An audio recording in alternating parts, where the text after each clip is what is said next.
does anybody else enjoy being in a shop all by yourself after everybody else has gone home, staying late? So much more peaceful. So this is something that's always worked for me, something that I was taught in school, where you adjust your bearing first, and then you adjust your rod. And it's literally worked for me on every single truck I've ever done this with.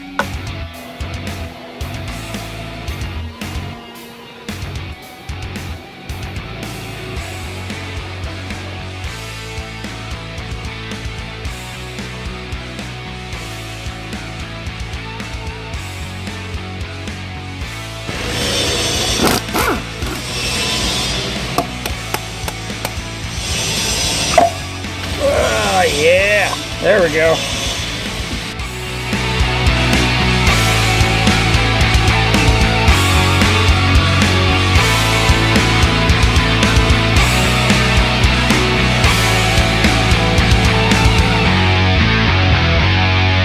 Alright, so let's get into it here. I'm going to have you introduce yourself and tell us a little bit about you personally, and then maybe run into your career path, how you ended up where you are today. Cool. So I'm going to go ahead and start off. My name's Kheldon Stapley, for those who don't know. Ravenlock13 on Instagram, as a lot of folks know me.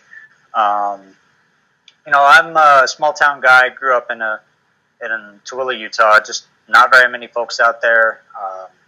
Didn't really do a lot of mechanicing growing up, believe it or not. When I graduated high school, I went to the Marine Corps and enlisted. I was the one friend out of my small group of high school friends who actually enlisted in the Marine Corps, and I was also the smallest. I weighed 114 pounds when I went to the recruiter's office, and they were like, "Are you sure you want to be a Marine?" That's funny. Sure. Yeah, I was definitely not cut out for that gig, but they got me in. I was a ground support equipment mechanic for a while. I did that for my one enlistment because I only served 4 years before I got out. And it was a pretty fun experience. I learned a lot. I learned a lot about leadership. I learned a lot about personal growth. And I learned a lot about culture. Just really because the Marine Corps is just a melting pot of cultures. And I love it because you get to experience all these different lifestyles and all these different walks of life that have different experiences growing up. You can draw on all of that and kind of correct whatever misconceptions you might have about anything, which in Utah, unfortunately, we're not as diverse as a lot of folks like to think, but I digress. Decided when I got out of the Marine Corps that I wanted to do something that was hands-on. I noticed that I really liked turning wrenches when I was a Lance Corporal, but when I got promoted to, when I was fulfilling a work center supervisor position, and then got promoted again, it was just, I was doing paperwork, I was watching after Marines training, I wasn't actually turning wrenches anymore, and I didn't feel as fulfilled as I did when I was working on my own stuff at home. So Sure. I figured, you know what, this is a good career option. So got into it and went to Wyotech when I got out of the Marine Corps, and really, really great school. They gave me a really good head start. They were really into the cutting edge, the leading edge of technology that was on the market at the moment. You know, they were talking about everything Tier 4 final to how sophisticated machines are becoming with integration of technology, and not just machines, but over-the-road trucks. Like there's multiple computers on trucks that control everything. Yep. Like back in the day, a truck suspension was controlled by a lever arm, and a rod that went from your axle to your frame. And depending on where your frame sat in relation to the axle, it would either dump the air or it would fill the air. But now that's controlled to a sensor, and the sensor maps out however many airbags you have, feeds that info in and says, yeah, we need more air, we don't need air, and so on. So computers are becoming more and more involved in this industry. So thankfully, Wyotech gave me a good head start with that. When I got out, I went and worked for a truck shop. Decided that wasn't quite my gig. That truck shop didn't have a future lined out for most other techs.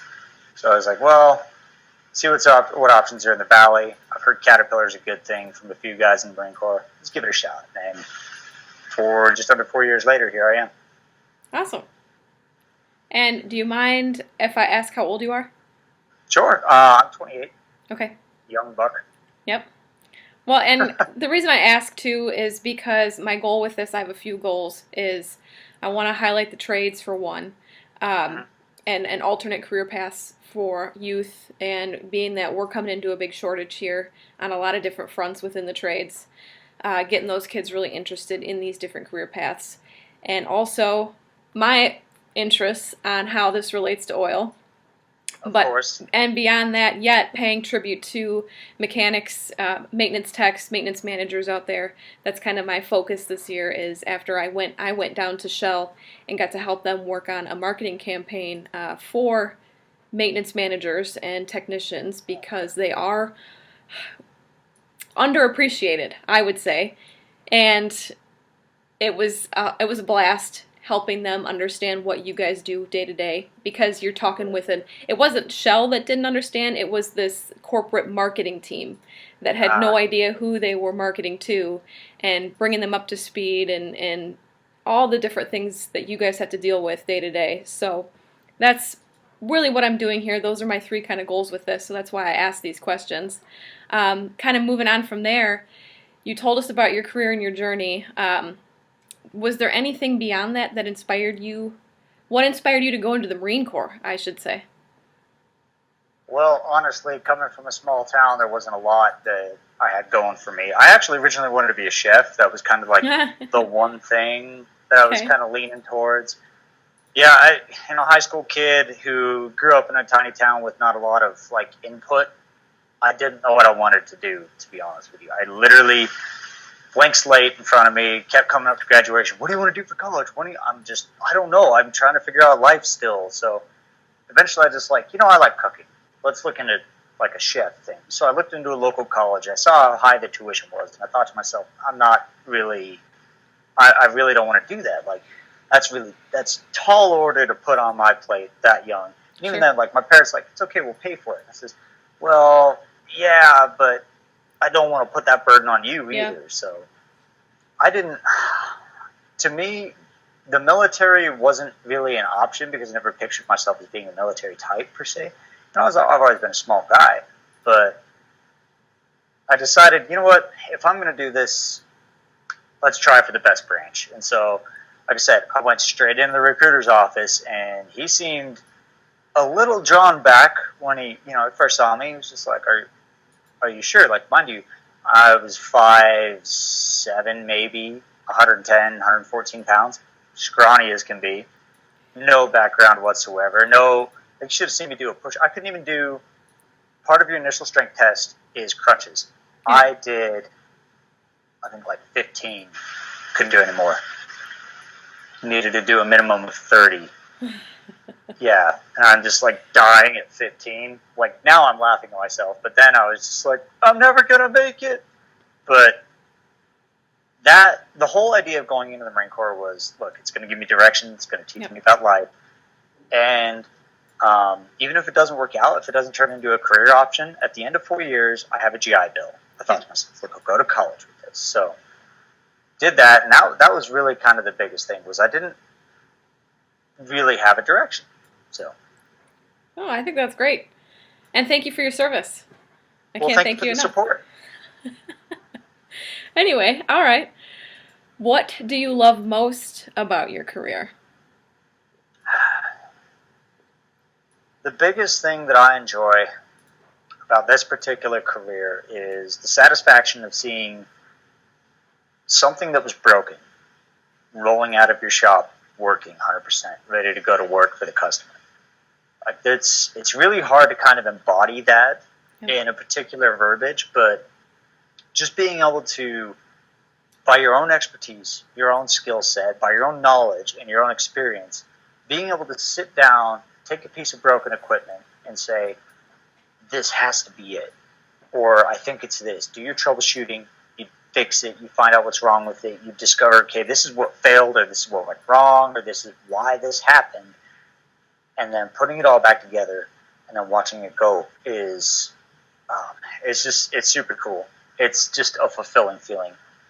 And I mean, honestly, in today's day and age, with so many people that, like, they bag on, like, oh, instant gratification, this. Okay, there's careers for that. My Right, career. right. Nothing Perfect. wrong with it. Yeah. Well, and you get to see the fruits of your labor. You really do. Oh, absolutely. So I have a ton of respect for it.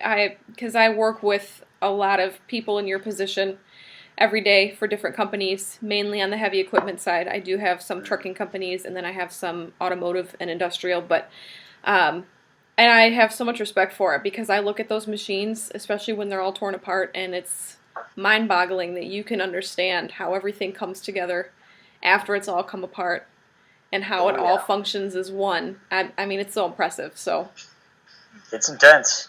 I'll tell you that. I have to imagine it's a lot of continuing education.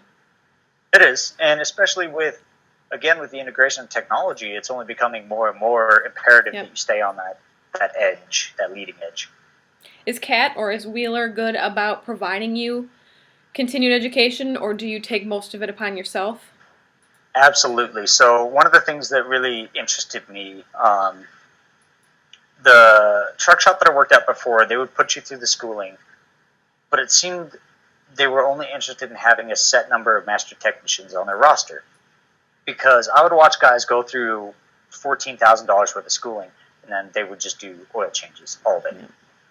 I'm just thinking to myself, is this my future? Like, I don't want to go there. But one of the things I noticed with Wheeler right off the bat was, okay, you knock out these 8 classes, I think it is. They're self-paced. They're all online. You knock those classes out, and then you're in line to go to Caterpillar Electric Training 2, which is a 1-week course at an authorized dealer that can teach this course. I'm thinking to myself, man, that's going to be forever. And then they say, well, in the meantime, here's an entire list of courses that you can do on your own time, and then we're going to send you to all these in-house courses that great. they're going to offer. They're going to teach you about Cat AT. They're going to teach you about troubleshooting, everything, fuel systems. Like, they are, without a doubt, they're more focused on technician growth than I've seen anywhere else. And I know that's not just a Caterpillar thing. There's a lot of, I think it's part of the actual becoming a dealer thing is being able to support your technicians, for Caterpillar in particular, which I really enjoy. But Wheeler does an outstanding job with it. So Awesome. That's great. Oh, it's good to see you have so much pride to work for them. Sorry, the dog just really wants some attention. No, all good. All good. Now, and I don't want to get you in trouble in any way, shape, or form, but this is kind of a question for me, I suppose. If you were to take all of the knowledge that you've gained on Cat equipment and Cat systems, and let's say tomorrow you went and decided you wanted to work for John Deere or one of these other heavy equipment companies, how is it pretty hand in hand if you were to switch over to a different OEM, or would there be somewhat of an adjustment period? So this is one thing I told my mentees when I was training them and so on. They get a little frightened about troubleshooting anything electrical. And I'd say, look, at the end of the day, it's all nuts and bolts. Right. It all clicks together. It all goes together. Like, there's set ways that it can go together. You just have to understand the basics, and then you can go wherever you want. That's one of the things that I try to impress upon folk who they tell me, like, I really like working with my hands. What could I look for in a career? I try to tell them, well, so one of the big things about being a mechanic is once you grasp the basics, you can apply that to everything. Like, honestly, I've applied it to things in the house that I've never done before, but I'm just thinking to myself, well, I mean, I understand how basic mechanics work. Right. I can figure this out. Yep. So in theory, you could literally take all that experience and go to another dealer, and the only thing you would have to learn is their systems as far as, like, their ordering, parts ordering, service report manager, things like that, the way their in-house stuff works. But it, again, like, a spool valve is a spool valve, a cylinder is a cylinder. You know, you have hide lines all over a unit, but a schematic is still going to read the same. As long as you can read what symbols mean and the flow of hide fluid and the path. Sorry, I'm getting mixed up with my electronic side. But as long as you can read everything and you have a master on the basics, you can take this anywhere you want to work. Sure. Good. Now, kind of reverting back to my original question here about liking your job, are there any aspects that you dislike, or maybe that you not necessarily dislike, but that you struggle with or would like to improve upon? Hey, honestly, something that I struggle with in my particular field is because of the variance of the work that we get within our shop, it becomes difficult to specialize. Okay. So one of the things I noticed when I went to RCR for Caterpillar was talking with the NASCAR technician, Blake. He says, yeah, I've been a seat guy, I've been a powertrain guy, I've been a body guy, I've been a frame guy, which I think to myself, okay, how would I, naturally I'm thinking, well, how would I translate that into something that I would do? But then I think about it and I think, in our field, in power generation and power systems, we don't get that opportunity to say, I do engines, or I do air compressors, or I do trucks, because we have such a wide variety, and we have to be able to be a jack of all trades. Yeah. So it takes longer to become a true journeyman, per se, but I would argue a counter argument to that, and that is my one gripe, but a counter argument to that would be you become a better journeyman, as it were, because you understand a lot more, a wide variety. If that makes sense. Yep. Absolutely. Would you say you are content with your current position, or do you have bigger aspirations or plans that you're working towards? So this is something that I've had a few managers come and ask me about, and a good number of other technicians, field technicians, come and ask me. I like the shop. I really do. There's a lot more support. There's a camaraderie element to working in a shop that you're not really going to get in a field position. But my ultimate goal is to go from shop to field, and then take those two experiences and move into management, the supervisory level, something of that nature. Because that way, when, let's say, I get a customer call me, I can make an informed decision, or I can be able to, let's say, clarify some things. So, say I get a customer call me and they say, hey, I've got a question about X, and X isn't really something that is critical per se. I can say, look, you can run the equipment for this amount of time, but you're going to need to bring it in, watch this parameter or this value or whatever while you're running it. And if it becomes critical, then yes, bring it in, kind of thing. So that's always been my goal. And if I can, I'd like to explain why. Sure. So in the military, you have your enlisted and you have your officer rank structures. So your officers are the guys who went to college, right? And I want to say it's a bachelor's degree. For a while, I thought it was an associate's, but I'm pretty sure it's at least a 4-year degree. You have to have a 4-year degree, then you go to OCS, Officer Candidate School. You go through all the schmoo and all that jazz, and then you end up, all right, cool, I'm you're a commissioned officer. Now you're in charge of all these people. Yep. Without ever having seen what they live.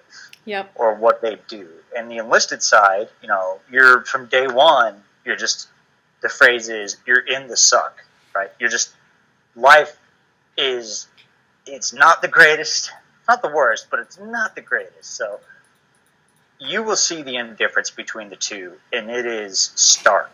Like the contrast between enlisted and officer is just miles apart. But we have what's called a Mustang.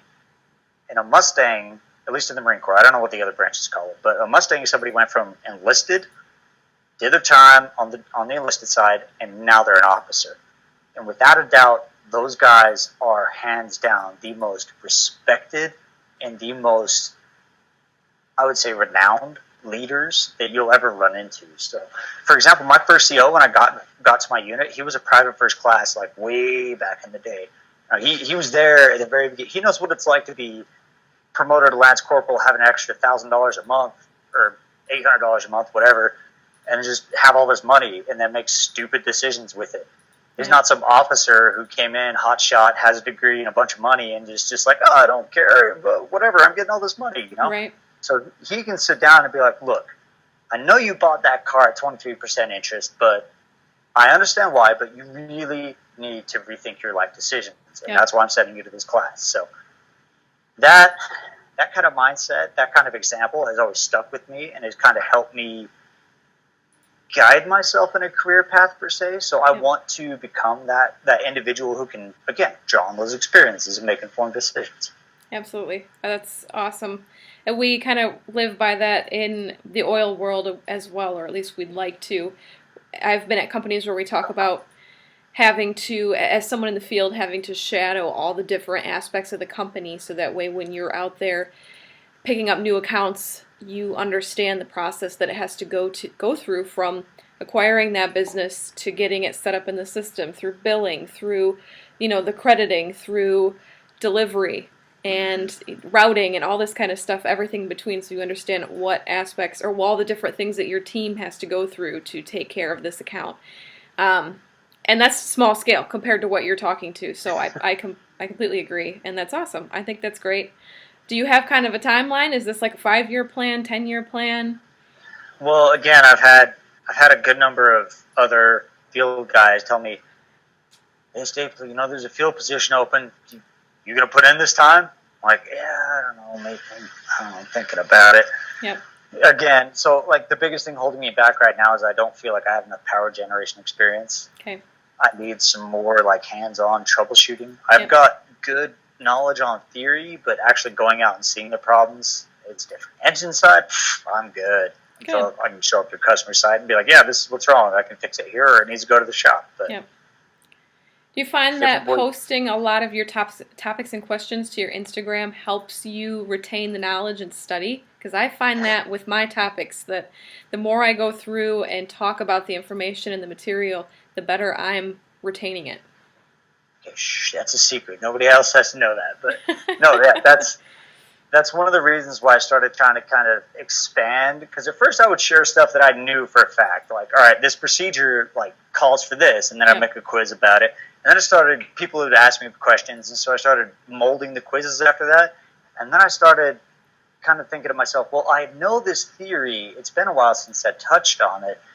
So I would make a quiz on it, have to force myself to refresh my memory, review my notes, make a quiz, and I feel like I've gotten back into it. And I mean, if you've experienced the same thing, then that's it. That's why. Yep. Awesome. And it's helpful. It really is. Sure. Yep. Good. Do you get any negative feedback? Do you get a lot of challenge?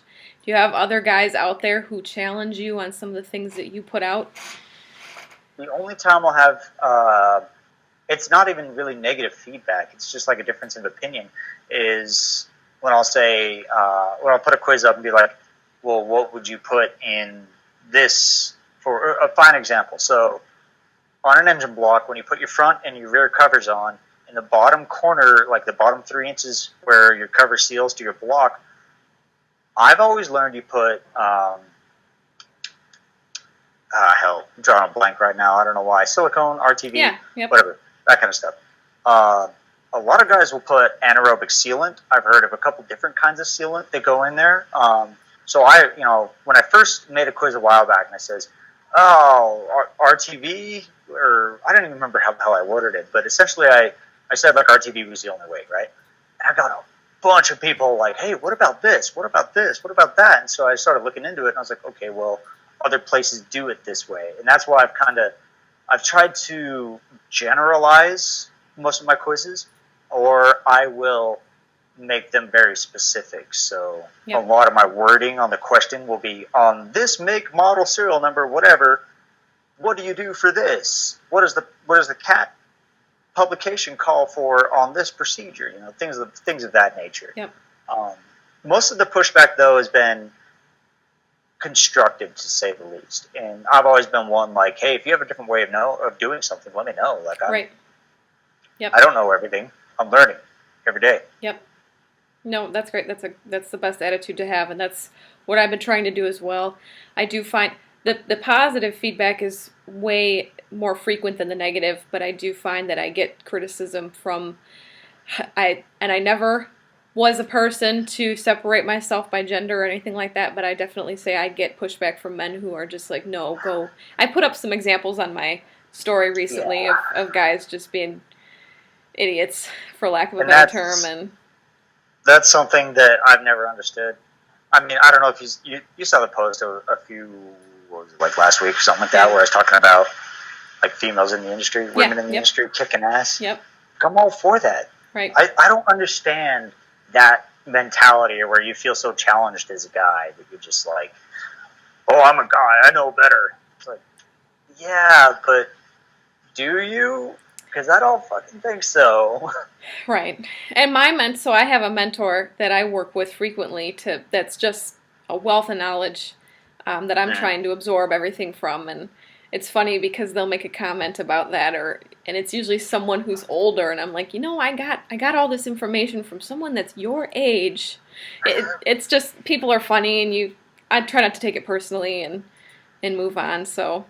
Well, good on you, because I know that's a really hard uphill battle. It is. I Especially, don't I'm new to experience it. this, I'm a so. dude.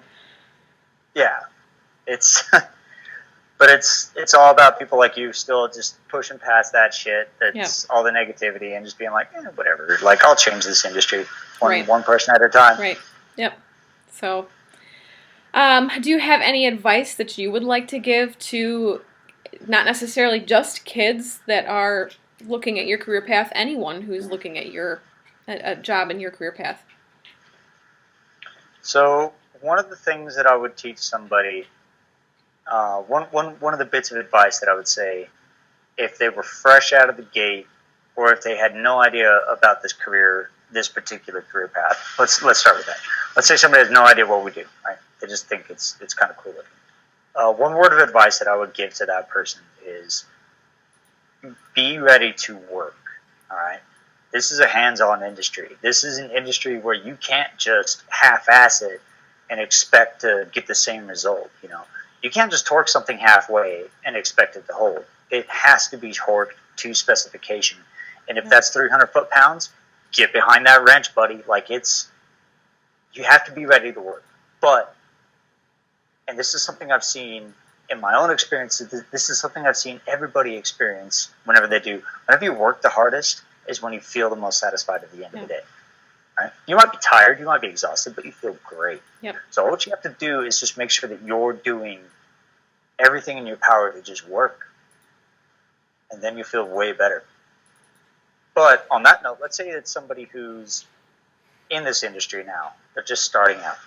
One word of advice that I would give to that person, and this is something that a lot of people aren't going to tell you, is everybody says, all right, like, pick the minds of the dudes who've been there. I agree.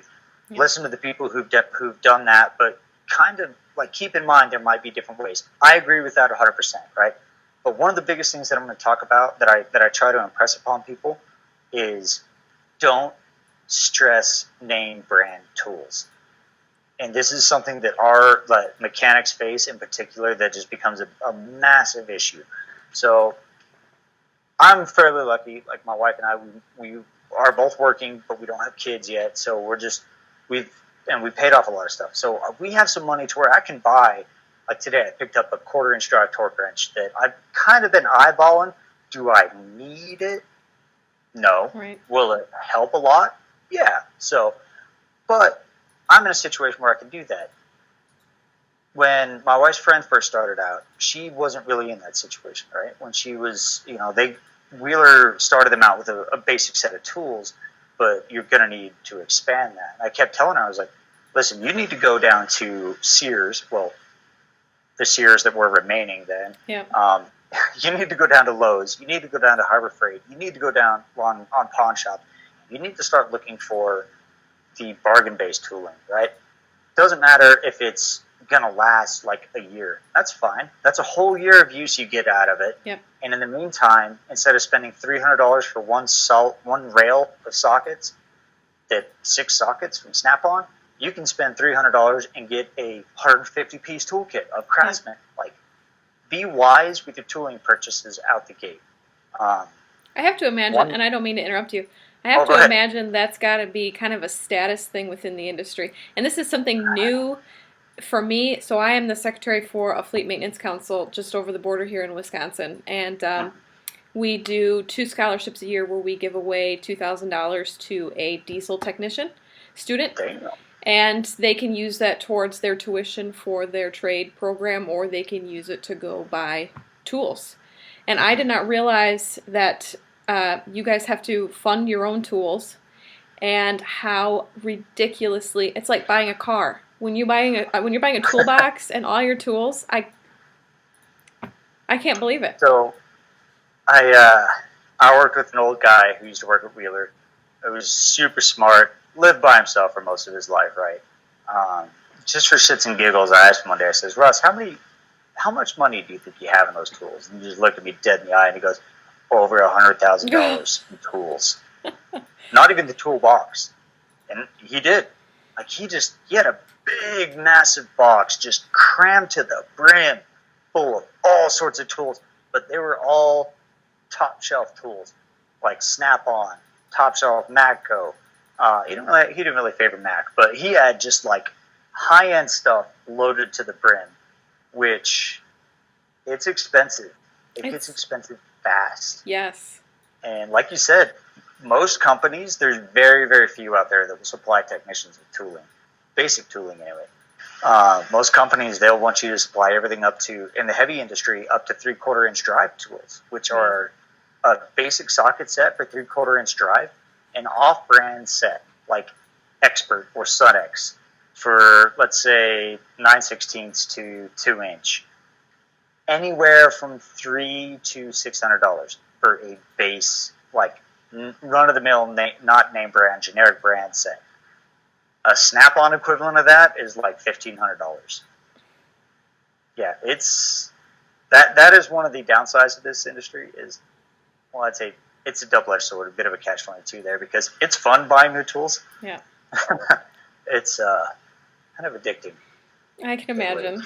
It's almost like I almost feel bad's not the right word, but we tell these kids, you know what, a 4-year degree is not for everybody. I wish I would have known about different programs so I wouldn't have spent the money I spent on the tuition that I did. And so these kids find this great career path where they can afford to pay for tech school and save all that money from going to a 4-year program, but then they're going to end up paying that amount anyway when they go to buy their tools. So some places, and that was one thing I liked about Wildtech, is they had a program with Snap-on where it was basically 50% off everything. So I got like 15 grand of tools with a box, a classic 78 that I still have, for I think it was like $6,500. Okay. And that saved my bacon. Like, I don't advise that, and this is something I tried to explain to people when they were leaving Wildtech. I was like, look, as soon as you get the chance, refinance with your own bank because the interest rate's insane. Sure. But I try to tell people, like, avoid buying fancy things until you're settled. Like, again, I just mentioned, I have my 78, my classic 78. That thing retails at like, I don't even know what it retails at. I got it for $1,400, which is a steal, but I still have it. Like, everything's paid off. I don't owe very much to the trucks because I have paid almost everything off to where let's say I finally do want to upgrade my toolbox.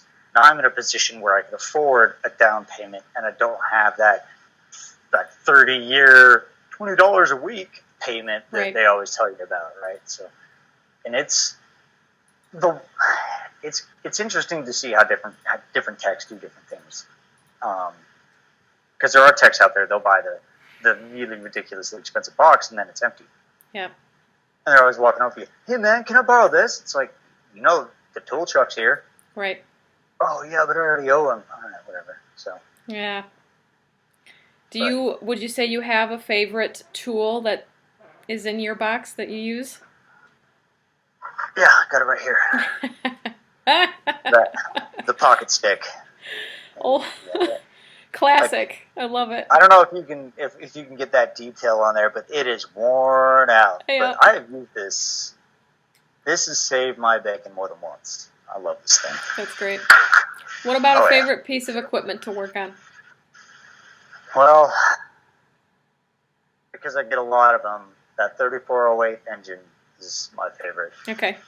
It's fun. Out of all the equipment that I've got a chance, like the actual earth moving side that I've got a chance to work on, I'd say the haul trucks, the articulated haul trucks. I got a chance to do some C18 liner updates in those last year, I think it was now.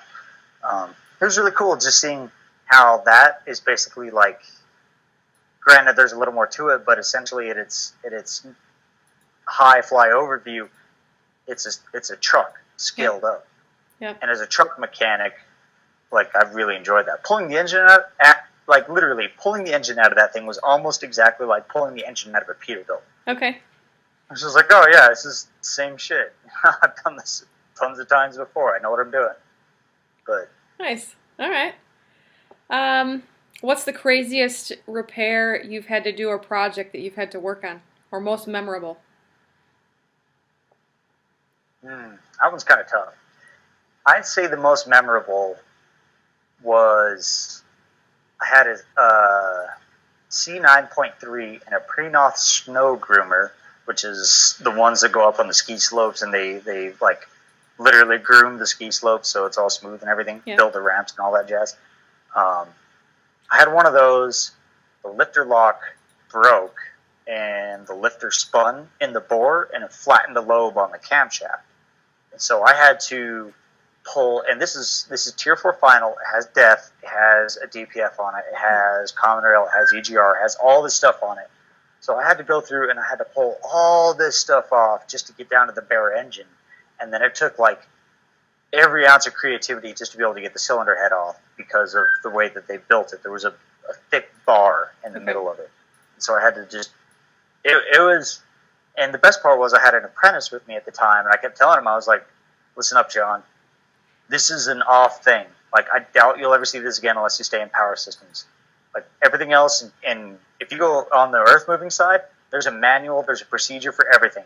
But for us, like, this is whatever you can figure out, whatever works, works. So that by far has been my most memorable one, without a doubt. All right.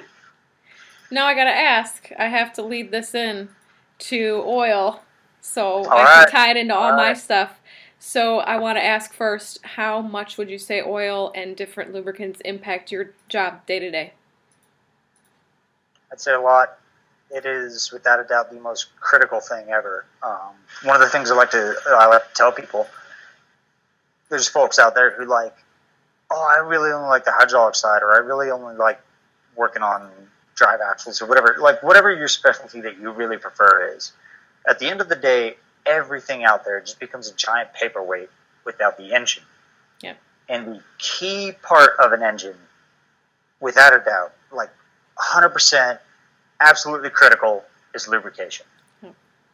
You look into any engine specification, they have a shutdown sequence, right? So let's say you lose coolant. Well, it's going to hit most of the time it'll hit a warning, and then it'll hit a stop engine, and then it'll shut down. Yep. You lose oil pressure, shuts down. Yep. Like, it's absolutely critical. So, and honestly, and you can just look at the way the lubrication system is designed. They have bypasses in there so that if your oil filters become plugged, it's better to have dirty oil hitting your lubrication than it is to have no oil. Absolutely. Right? And filtration's another huge part of that, because really you're losing the integrity of that oil if you're not filtering it properly. So it's all hand in hand, and I'm trying to ingrain that in people, how important this stuff really is, and doing it right, not cutting corners. And do you guys do much oil analysis at Wheeler? So that's something that I've tried to push for more often, especially in our rental fleet. I'll try to, and it's kind of, most folks do it now in our shop. Every time we do a service or PM or anything like that on a unit, we'll pull an oil sample and send it in. Wheeler has their own SOS lab. They'll sit down. I actually went through and toured it and talked to the ladies who run it. They're really cool. They do all the different tests, right? They'll check for water. They'll check for, so they'll run it through their particle analysis and everything, which is really neat. But oil is, it's hard to try to get that kind of thought process across to the customer, because a lot of people, they just see the $20 or whatever it is on their bill. They're just like, oh, I don't want to do that. What is it going to tell me? That the machine's running fine. Oh, great, I already know that. And it's like, well, yes and no. It establishes a track record. Yep.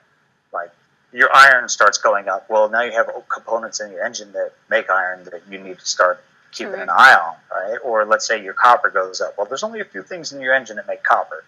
One of them is your bearings, so you might want to start thinking about an overhaul consideration. Yep.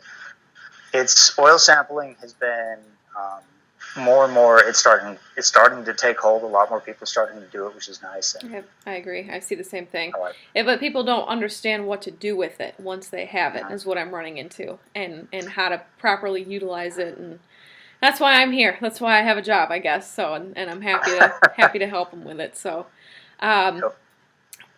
and we'll kind of finish up here. What prompted you to start your Instagram? I guess we kind of covered that a little bit, and are you looking to take that any further for social media? I would like to kind of grow, but I would like to kind of grow as like maybe a place folks can go if they want just like little tech tips or something like that. Kind of what I'm doing already, but kind of grow that audience, right? There's already pages that do a great job of curating content, curating knowledge and things of that nature. But and this part of the reason why I'm not trying to aggressively grow or anything like that. Like you'll never see me promote a post, paid for or whatever have you, because I'm introverted. So to me, talking to these messages and everything, and getting so many DMs or comments and so on, I'm so far behind right now because I just get like overwhelmed, and I want to sit down and write something meaningful back to people, but I don't have the opportunity to do that because I'm a little busy, and so I get to the point where it just starts backlogging. But all that aside, I'd really like to just have the opportunity, like make a place that folks can come, that they might like the pictures, that'll draw them in, and they might read the caption, that'll kind of keep them engaged, or they might watch the story and think, well, maybe this stuff is a little more technical than I thought it was, or even technicians, they could be like, hey, I never knew that. Maybe I learned something new today, or they could even reach out to me and say, you know what, hey, dude, have you ever tried it this way, or something of that nature. You know, it's a really great platform to be able to expand that knowledge, to be able to kind of get in touch with different walks of life again, with different takes on the industry, different takes on the lifestyle, different takes on, and it doesn't even have to be specific to turning wrenches. It doesn't have to be specific to a career path. It could just be like, hey man, I'm feeling kind of blue. Do you have a word of advice or something like that? And I could reach out and be like, yeah, dude, it's like, try this out or something like that. Because we all go through that. Like, I've been through that more times than I can count. But it's a lot of people harp on social media, but it's how you use it. And this is a great opportunity to be able to use it for good. Absolutely. Awesome. Well, and I think, too, one thing that we share in common is we both have a topic that we're trying to help people understand a little bit better. And I think people really enjoy getting educated or having their questions answered by someone that they like to watch. Like, I'd rather go watch you for something that I'm trying to understand or learn than try to go on YouTube and then have to sit through somebody's whole intro sequence and then wait for them to talk a while before they finally get to a point. And I think it's great to offer people a bit of education and tips and a place that they can come to find those answers. So that's a good point, and that's, again, I feel like that's why a lot of folks reach out to me, because they know that, like, I'm not faking this. I'm not just some dude trying to do this for fun. Right. I'm just trying to share this experience. And you're relatable. You're a regular guy in a shop working, you know, and you're probably a little bit more approachable than somebody in a collared shirt, you know, behind a corporate office that's working on the technical stuff too. But so I think it's awesome. I love what you're doing, and I hope you keep going with it, and I hope you see a lot of success with it.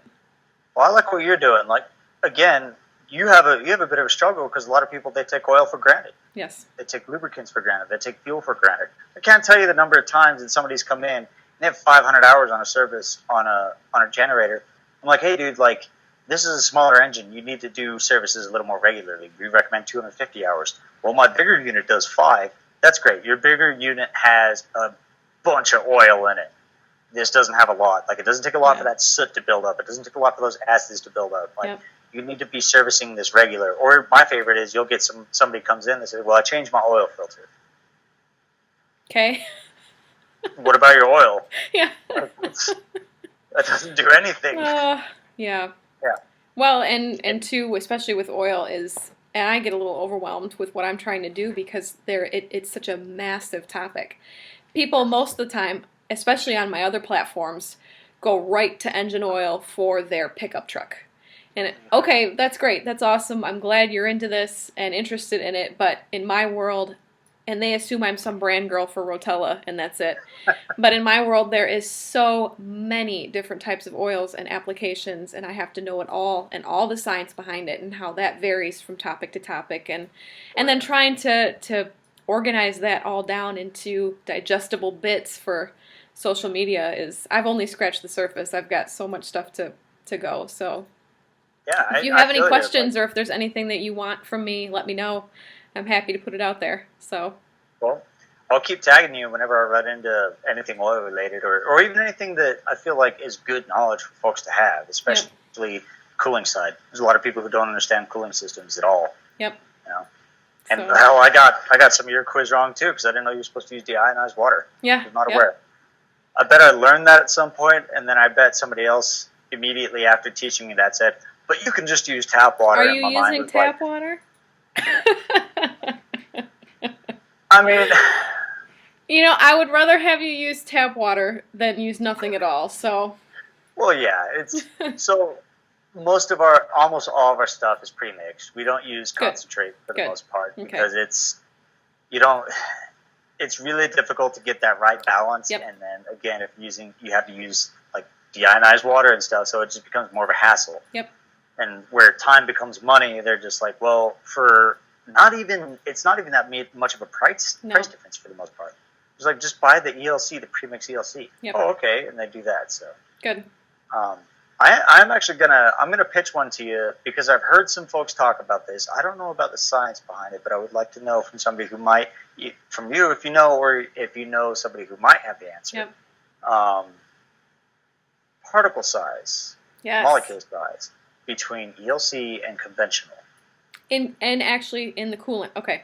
So Yes. I understand on the oil side, but I have actually never looked into this on the coolant side, but I will.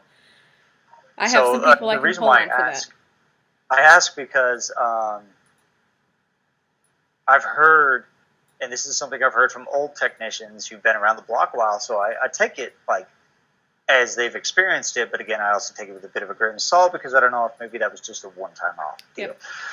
But I've heard that when you run ELC, the molecules are slightly smaller, so you do have a propensity to have more leaks, as opposed to if you run conventional, which has larger molecules, and so you end up with less leakage. Which, I mean, in my mind, I'm thinking about the gaps that would cause a leak, and I think to myself, like, molecules are freaking tiny. I don't think people realize how just itty-bitty they are.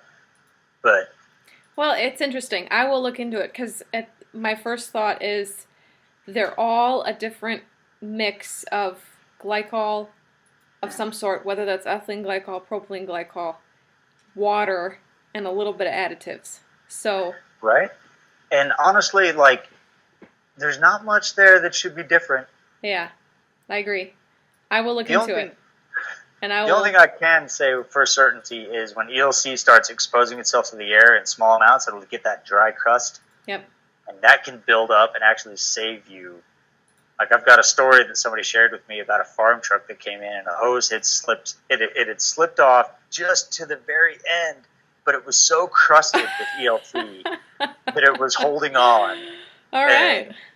And he had to get in there with a hose pick and chisel into it to pop it loose, but he said it just fell right off as soon as he broke it loose.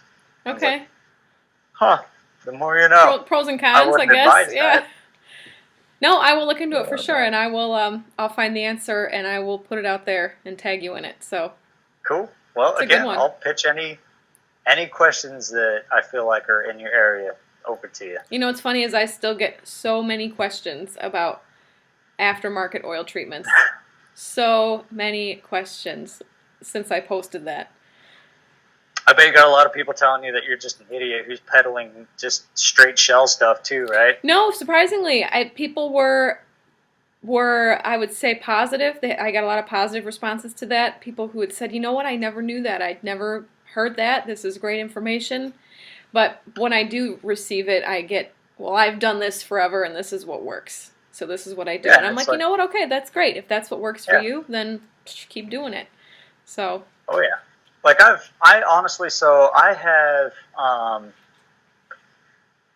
I've seen hit or miss with oils in modifiers and whatever the hell you want to call it. Like I understand there is a little bit of science behind it, but Yep. and I get that theory isn't always practical.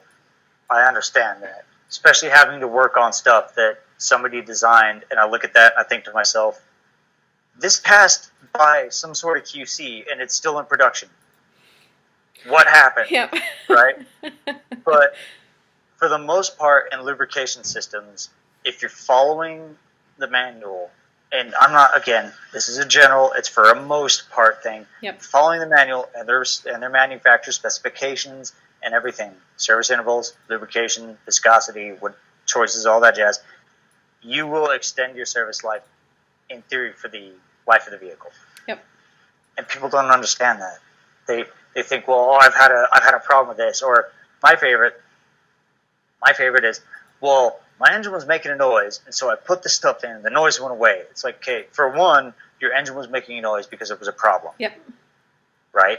Even if you you missed an oil change, you didn't realize it or something like that. Well, you still have a problem. Yep. You're band-aiding a problem. If you have a noise, you need to address the noise. Yep. Even if the noise goes away when you use that stuff, it doesn't mean the problem's solved. It's still there. You're just changing band-aids. That's all you're doing, right? So I've tried to kind of get that across with folk, and again, you've seen that. People, I've done this and it works. That's fine. Great. More power to you. It works. Yeah, for sure. I have to ask though, why Raven Lock? What is the significance of your handle? It comes from a book, Okay. and somebody already had Ravenlock, that particular spelling taken, and so I just chose a number.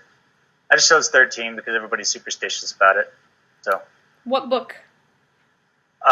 it's the Shannara Series, the first one, before they got like super weird. Now there's like 30 books. Okay. I like to read a lot of my off time, but yeah, that was it's the name of an old like ranger kind of dude set in like a time frame with wizards and swords, and it's a sci-fi fantasy novel.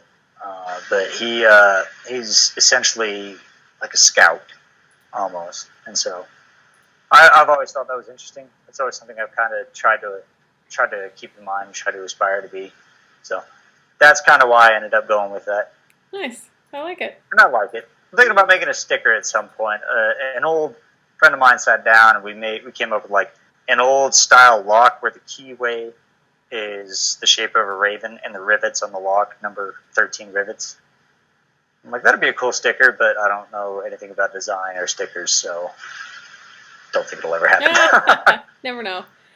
Well, thank True. you so much for doing this. I really appreciate it. I hope to have you on again in a couple of years, or when you've exploded. I'm sure you're just going to continue to take off here and your career is going to take some interesting turns. But Well, one can only hope, right?